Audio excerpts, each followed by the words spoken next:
Janda Alfian duduk di samping istrinya, menatap lekat wajah istrinya yang akhirnya bisa terlelap tidur setelah susah payah dirinya dan semua orang menenangkannya, memintanya untuk berhenti menangis dan mengikhlaskan kepergian Abah. Dia sesekali mengecek cairan infus yang menetes sedikit kencang. Sengaja dia percepat agar istrinya tetap ternutrisi sebab dia tahu persis jika tak setetes minuman atau makanan pun yang masuk ke perutnya sedari pagi. Sedari pagi, Alfian kembali menatap wajah Aisyah, wajah yang terlihat sembab, dengan mata yang bengkak dan hidung yang memerah, sebuah bukti jika kepergian Abah begitu amat sangat menggoncang jiwa istrinya, menjadikannya saat ini mungkin saat-saat paling buruk dalam hidupnya. Dia lalu memegang tangan Aisyah perlahan, seolah ingin mengatakan jika dirinya akan selalu ada untuknya. Dia tahu sosok Abah tak akan tergantikan, kesedihan tak dapat dihilangkan, namun setidaknya dia ingin mengurangi beban hati istrinya karena kehilangan. Tiba-tiba mata Aisyah terbuka, melihat sang suami yang masih dengan setia duduk di sampingnya, memegang tangannya. "Apa kamu butuh sesuatu?" tanya Alfian lembut.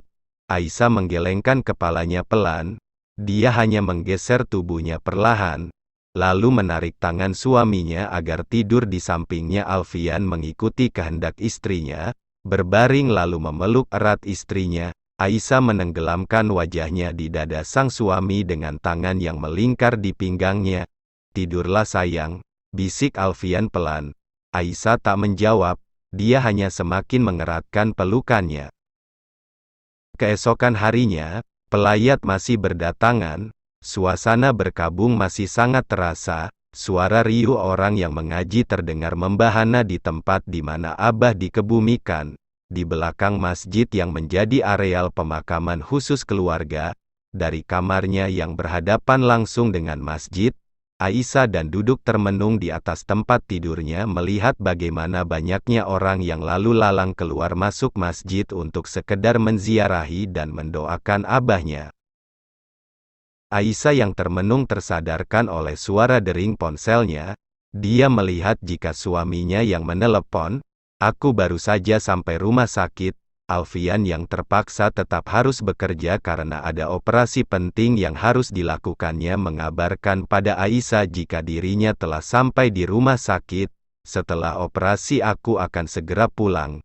Jaga dirimu baik-baik, kumohon makanlah walaupun sedikit." Alfian sebenarnya merasa cemas meninggalkan istrinya. "Iya," jawab Aisyah pelan. Mereka menyudahi pembicaraannya. Aisyah kembali menyimpan ponselnya. Dia kembali melihat makin ramainya orang yang berdatangan baik itu menuju masjid ataupun rumahnya. Di luar kamar dia mendengar ibu dan kakak-kakaknya sibuk menyambut tamu baik itu kerabat dekat atau jauh yang datang untuk mengucapkan belasungkawa. Tiba-tiba pintu terbuka. Aisyah melihat Anita berjalan menghampirinya dengan sebuah mangkuk di tangannya. Anita tampak tersenyum sambil duduk di sampingnya. "Umi sedang sibuk menerima tamu, tapi beliau masih menyempatkan untuk membuatkan bubur untukmu lalu memintaku untuk menyuapimu. Jadi makanlah, jangan buat Umi sedih karena kamu tidak memakan bubur buatannya." Anita melihat Aisyah dengan penuh harap. Aisyah mengangguk sambil tersenyum. Anita lalu menyuapi Aisyah. Aisyah memaksakan diri untuk menghabiskan makanannya. Dia tahu semua orang mencemaskan keadaannya, terutama sang ibu yang sebenarnya rasa kehilangannya lebih besar dari dirinya. Namun dia tahu jika Umi berusaha untuk tetap tegar demi anak-anaknya. "Aku sudah merasa lebih baik, bisa kamu buka infusan ini?" pinta Aisyah setelah menghabiskan makanannya. Anita tak langsung menjawab. Dia tampak bingung. "Sebaiknya tanyakan dulu pada suamimu. Teleponlah dulu dia, setelah dia mengizinkan aku akan membukanya." Anita akan membuka infusan Aisyah setelah Alfian mengizinkannya. Dengan hati-hati dia membukanya agar Aisyah tak merasa kesakitan. "Kenapa kamu kesini?" tanya Aisyah tiba-tiba. "Bukannya hari ini kamu dan Zaidan akan bertemu untuk nazar?" tahapan ta'aruf di mana seorang laki-laki boleh melihat wajah wanita yang akan dilamarnya, dilakukan sebelum khitbah. Kami memundurkan waktunya. Kenapa? Anita tersenyum. Dia langsung melihat Aisyah. Jika kamu pikir hanya anak-anaknya Abah saja yang merasa sedih dan kehilangan karena kepergiannya, kamu salah. Ada banyak orang yang merasakan hal yang sama termasuk itu aku. Aisyah terdiam. Walaupun singkat, aku merasa beruntung pernah tinggal di sini dan belajar banyak dari kedua orang tuamu, merasakan kasih sayang mereka dan mengajarkanku banyak hal. Anita menunjukkan raut wajah sedihnya. Aisyah langsung memegang tangannya. Iya, aku mengerti. Aisyah mencoba tersenyum. Aisyah memeluk Umi sehabis mereka melaksanakan salat zuhur berjamaah. Di sisi lainnya ada Maryam yang juga memeluk Umi dengan eratnya. Umi mengusap kedua kepala putrinya yang sama-sama bertengger di pundaknya. Umi, seberapapun kita tahu bahwa waktu itu memang akan tiba, tapi kita tetap sangat berduka ketika kematian itu datang, ucap Aisyah sambil memejamkan matanya. Memejamkan matanya, seberapapun kita berduka nak, ingatlah jika kita juga akan merasakannya, jadi jadikan kematian seseorang juga peringatan untuk kita bahwa cepat atau lambat kita juga akan menyusulnya. Tiba-tiba Lela datang menghampiri Umi dan memberitahu jika ada mantan suami Siti datang bersama seluruh keluarga besarnya. Umi segera bangun dan membuka mukena.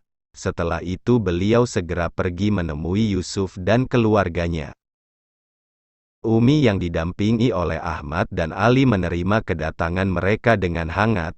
Tak lupa Umi juga memohon maaf atas nama almarhum suaminya jika terdapat kesalahan yang disengaja atau tidak. Yusuf yang ternyata sudah menikah lagi membawa serta kedua istrinya.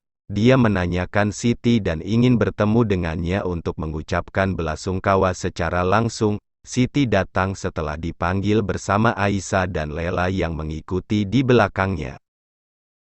Melihat Aisyah, Yusuf seolah ingin menyombongkan dirinya yang sudah menikah lagi. Dia lalu memperkenalkan istri barunya dengan bangga. Siti dan Aisyah sebenarnya tak peduli, namun mereka tetap bersikap ramah mengingat niat baik mereka yang datang untuk bertakziah.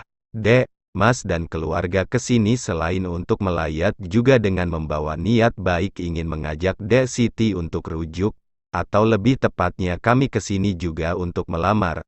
Mas ingin kita menikah lagi. Yusuf terlihat yakin. Terlihat yakin. Siti dan seluruh keluarganya tampak kaget. Terutama Aisyah. Mas memang sudah menikah lagi. Tapi Mas berjanji akan memperlakukan secara adil ketiga istri Mas. Kedua istri Mas juga sudah setuju.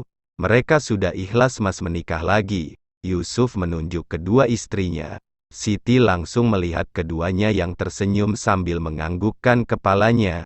Aisyah terlihat sangat geram. Semua orang melihat Siti untuk menunggu jawaban. Maaf Mas, Siti tidak mau.